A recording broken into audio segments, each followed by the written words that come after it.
လောင်နေပြို့မိရဟာ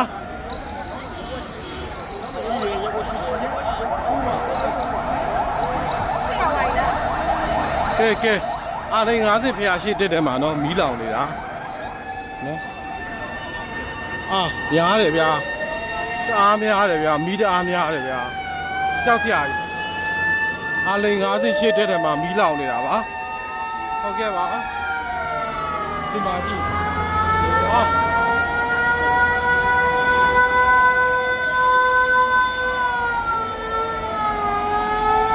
မီးကကျွန်တော်တို့ကတ်လို့မရနော်ဟာမီးနေထားတော့တွေးတယ်သားများ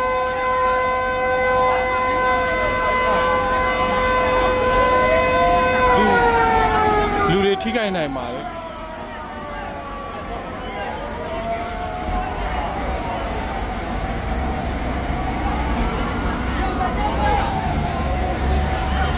မီးတက်ကားတွေအများများတယ်